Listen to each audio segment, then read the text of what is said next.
Stanford, who has gone through her own trials and tribulations. She has been open about some of the mental health issues that she's been dealing with, and it's really nice to see her down there in LA support her teammate. And we certainly wish the best for Juliet Whitaker, and of course her sister Bella killing it at the 400 this year.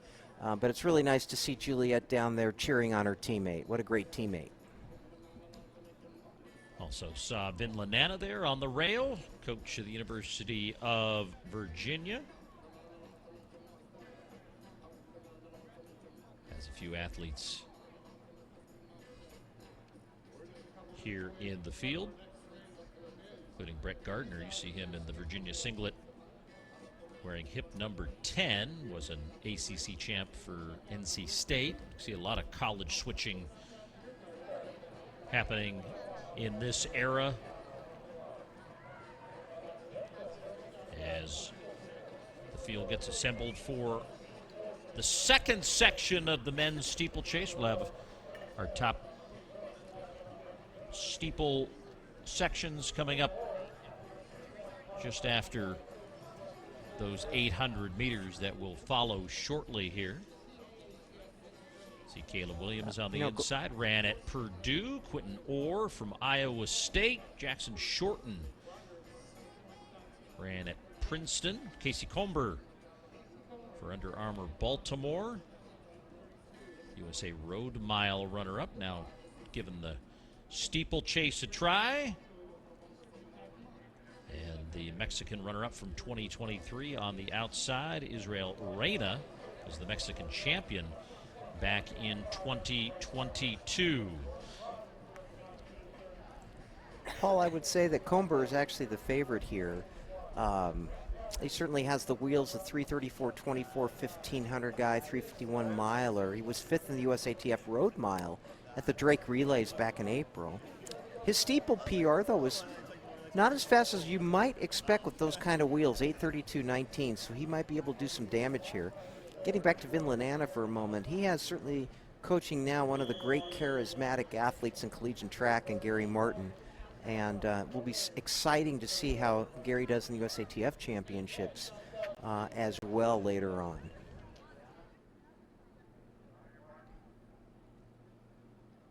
So the men to the line for the second section of the men's steeplechase. And based on location of the water jump here, they start at that 1,500 meter start. And we'll go past that water jump quickly. We'll meet their first barrier here when they come to the main straightaway. Jackson Shorten of Princeton, just a junior. He's a guy that had a bit of a rough season, and this is where if you really weren't able to get it together by the conference and NCAA season, this presents another kind of postseason for you to pull it together. Shorten ran 8:29.84 last year, season's best of 8:40.45 this year, but he was 10th at the NCAA steeplechase last year and first in the Ivy League heptathlon steeplechase in 2024. And Shorten right up there in the front. Pace light set for 8 minutes and 25 seconds. That's important for the Americans in the field, as that is just a shade under the automatic standard for the U.S. Championships, which is 8:27. The world standard for the men is 8:15.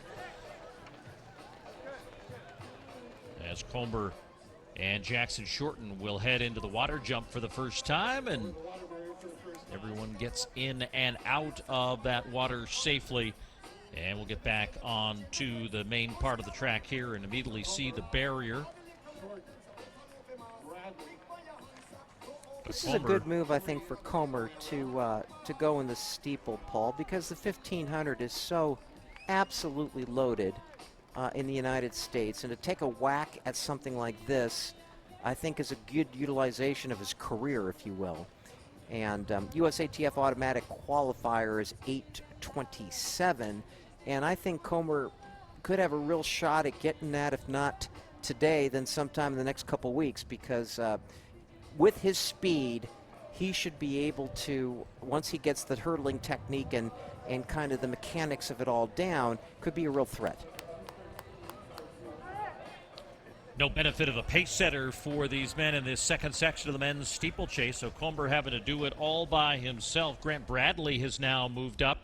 Good shot there of the twilight. And the guys heading in and out of the steeplechase pit. Bradley, Division II runner-up this year at Northwest Missouri. And can't underestimate the power of kids that have been running in the Power 4. Some of those Division II, Division III athletes can be very competitive in this championship season. He's up now, testing the outside shoulder of Comber with 5 laps to go. And you're right, and I think we're going to see more of that with this new era of college sports taking place. I think we're going to see more and better athletes coming out of the Division II ranks simply because the scholarship, or not the scholarship limits, but the roster limits are going to allow some of the talented athletes to drop down maybe into a lower conference or a lower division. And if they develop later, like you see in Angelina Ellis, for instance, develop later in her career, then you're going to see a lot of these top athletes come from the Division II ranks.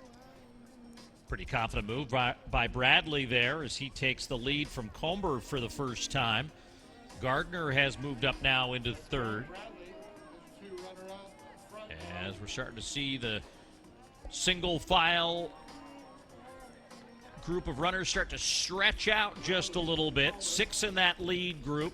4 minutes elapsed on the clock. As Bradley will have the lead with 4 laps to go. 66.20 on that last full lap of the track to the finish line. Brett Gardner in third, Israel REYNA and Jackson Shorten in that top 5. You can see those green lights again. 8:25. Got to run under 8:27 to qualify for the U.S. Championships. Bradley's best this year, 8:29.68.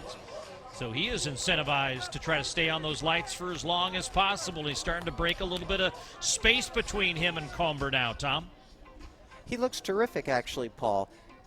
Looks full of run out there, and is handling all of the impediments out on the course very, very well. And but look at his turnover. It's a very, very quick turnover.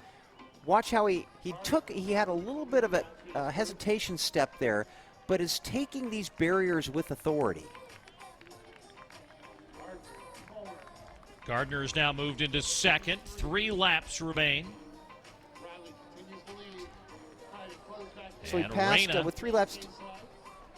Paul. With 3 laps to go, he passed in 5:10. So if he can average about 69 seconds a lap, he's going to have the 8:27 qualifying standard for the USATF championships here. And it looks like he's going to have no problem doing so either.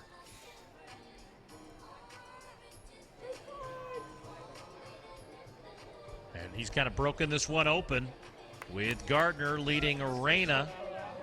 Comber now in the back of that group, so a very spirited early start for him is not paying dividends in the last half of the race. Julius DIEHR of the Ocean State Athletic Club in the striped jersey is also coming out of the water now in third position, but here is Grant Bradley.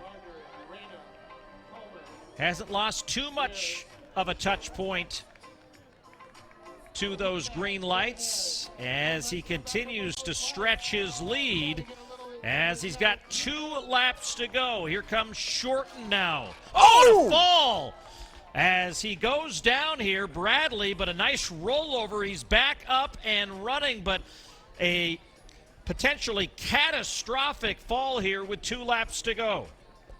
That was a Kenny Rooks get back up and go kind of move there. But it may cause him to miss it should cause him to miss the automatic qualifying standard of 8:27. But I don't know that USATF is going to have 30 athletes get there. And so if he can get at least close to that, he maintained his composure well, Paul. Like you said, he rolled over and got back up on his feet. And he seems to be really back into it mentally here. Ooh, a little unsteady there coming off the water jump, but and now he's going to have company. Yeah, Jackson Shorten is closing the gap here And he's going to come up on alongside of Bradley and going to sit on his back shoulder here for a moment. As we're going to come up on the bell lap, Bradley has to see that barrier he just bashed in the last lap once again as they come to it. This time he gets over it, but he's starting to look gassed here as Shorten passes him for the lead. Gardner now trying to get back into contact with Bradley, and the battle now will move to the backstretch for the final time. And Jackson Shorten, who had a really not a great year this year, again, postseason, putting it together. The young man who has only got a season's best of 840, made the NCAA final last year, lifetime best 829, taking advantage of this. About 7:59 with 200 to go, and he's absolutely full of run, Paul. He's going to run somewhere around 8:31, maybe 8:32 here. That's Gardner in second and DIEHR in third. And just trying to hold on now is Grant Bradley in fourth position ahead of REYNA. But here into the home stretch, taking the win, Jackson Shorten.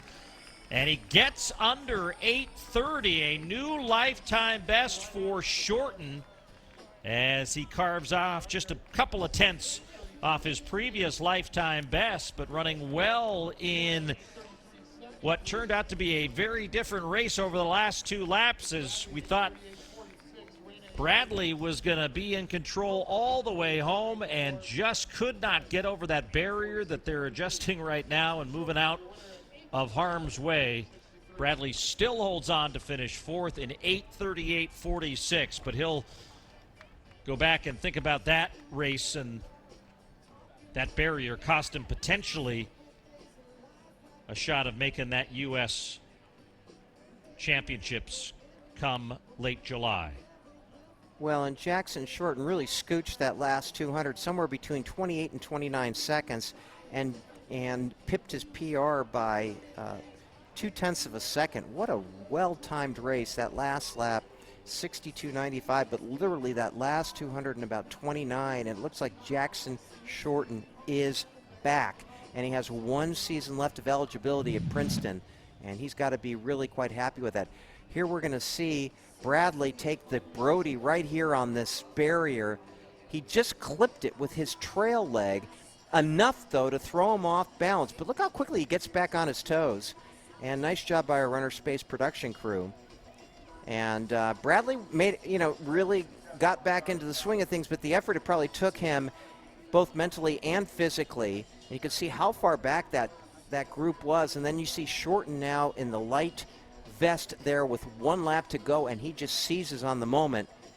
Goes wide a little bit, but that last 200, he was really on fire and really impressive. Look at this finishing close here. He's looking like an 800-meter runner down the straightaway, and really, really solid performance by Jackson Shorten.